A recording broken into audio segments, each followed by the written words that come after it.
ঘাটের নিয়ন্ত্রণ নিয়ে বিএনপির দুই গ্রুপের সংঘর্ষ ও গোলাগুলি, দলীয় কার্যালয় ভাঙচুর। পাবনার বেড়া পৌরসভার ১ নম্বর ওয়ার্ডের বিশৃলিখা এলাকায় নদীর ঘাটের নিয়ন্ত্রণ ও দখল নিয়ে দুই গ্রুপের মধ্যে সংঘর্ষ ও গোলাগুলির ঘটনা ঘটেছে। এতে বেশ কয়েকজন আহত হয়েছেন। সংঘর্ষের মধ্যে ভাঙচুর ও অগ্নিসংযোগের মাধ্যমে পুড়িয়ে দেওয়া হয়েছে স্থানীয় বিএনপির কার্যালয়ে। সোমবার ২২ সেপ্টেম্বর দুপুরে এ ঘটনা ঘটে। সংঘর্ষের পর থেকে এলাকায় উত্তেজনা বিরাজ করছে। নিরাপত্তা নিশ্চিত করতে সেনাবাহিনীসহ আইন-শৃঙ্খলা রক্ষাকারী বাহিনীর সদস্যরা এলাকায় মোতায়েন করা হয়েছে। আহতদের তাৎক্ষণিক নাম পরিচয় জানা যায়নি। স্থানীয় সূত্র এবং পুলিশ জানিয়েছে, বেড়ার হুরাসাগর নদীর তীরবর্তী বিশৃলিখা এলাকার সাবেক ডেপুটি স্পিকার শামসুল হক টুকুর নিজ এলাকা।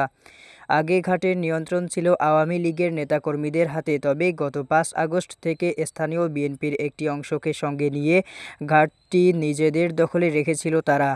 পরবর্তীতে স্থানীয় বিএনপি নেতা হাসান আলীর নেতৃত্বে বিএনপির অপর একটি গ্রুপ ঘাটের নিয়ন্ত্রণ নিতে চাইলে দুই পক্ষের মধ্যে উত্তেজনা সৃষ্টি হয়।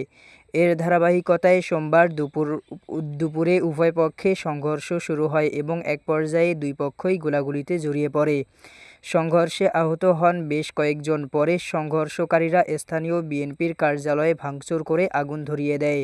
এ বিষয়ে বেড়া পৌর বিএনপির সভাপতি ফজলুর রহমান ফকির বলেন, চাঁদাবাজি গ্রুপের সঙ্গে নামধারী বিএনপির মধ্যে এ ঘটনা ঘটেছে। এখন চাঁদাবাজি কারা করছে সেটাই দেখার বিষয়।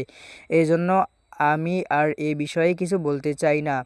বিষয়টি নিশ্চিত করে বেড়া মডেল থানার ভারপ্রাপ্ত কর্মকর্তা ওসি AKM হাবিবুল ইসলাম বলেন, ঘটনার সঙ্গে বিএনপি এবং আওয়ামী লীগ দুই পক্ষই জড়িত রয়েছে। গোলাগুলির ঘটনা ঘটেছে।